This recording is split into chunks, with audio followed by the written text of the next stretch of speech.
আসলে এখন একটা জিনিস খুব শিখেছি, সেটা হচ্ছে অ্যাভয়েড করা। ঢাকাই সিনেমার আলোচিত চিত্রনায়িকা পরিমণি ক্যারিয়ারের চেয়ে তার ব্যক্তি জীবনের বিভিন্ন কর্মকাণ্ড চলে আসে সংবাদের পাতায়। প্রেম, বিয়ে, বিচ্ছেদ তো বটেই, কখনো অনিয়ন্ত্রিত মেজাজ চালচলনের কারণেও সমালোচনায় আসেন এই নায়িকা।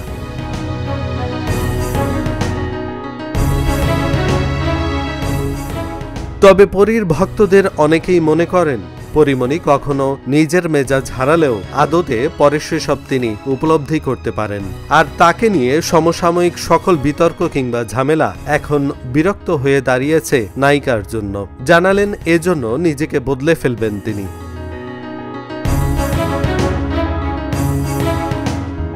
নিজের মেজাজ হারানোর বিষয়ে পরিমণি বলেন, আর 10 জন মানুষের মতো আমারও রাগ, দুঃখ, কষ্ট, অভিমান হয়। আমি সবকিছু নিতে পারি না, দুম করে রিয়্যাক্ট করে ফেলি। সেই রিয়াকশনটা মানুষ নিতে পারে না। মানুষ বলে নায়িকা মানুষ, এটা করা যাবে না। এই বাউন্ডারির মধ্যে যখন পড়ে গেছি তখন আমার মনে হয় জাস্ট অ্যাভয়েড করি। আমি একজন মানুষ, নানা রকম জিনিসপত্র আসলে মানুষের, সাধারণ মানুষের যেমন হয় আমার তেমনই হয়। রাগ, দুঃখ, কষ্ট, ক্ষোভ সব কিছুই হয়। তো সেখান থেকে আমি একটা রিয়াকশন করে বসলে কী হবে জানেন? না, নায়িকা মানুষ এটা করা যাবে না। তো এই বাউন্ডারির মধ্যে যখন আমি পড়ে গেছি তখন আমার মনে হয় না, আমি জাস্ট অ্যাভয়েড করি। মানে আমি তো সব কিছু নিতে পারি না, আমি ধুম করে রিয়াক্ট করে ফেলি। তো রিয়াকশানটা একটু মানুষ নিতে পারে না। তো আমি চিন্তা করেছি আমি অ্যাভয়েডই করে যাব।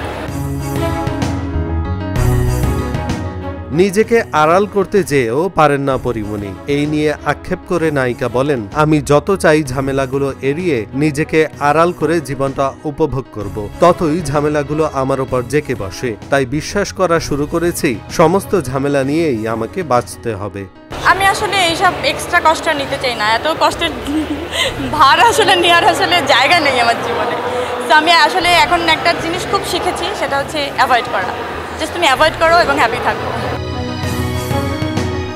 শুক্রবার রাজধানীতে অনুষ্ঠিত বাইফা অ্যাওয়ার্ড অনুষ্ঠানে সেরা অভিনেত্রী বিচারক বিভাগে পুরস্কার পেয়েছেন পরিমণি। রঙিলা কিতাব সিনেমার জন্য সেরা অভিনেত্রীর পাশাপাশি সেরা ওটিটি কন্টেন্ট হিসেবে রঙিলা কিতাবের পুরস্কারটিও গ্রহণ করেছেন এই নায়িকা।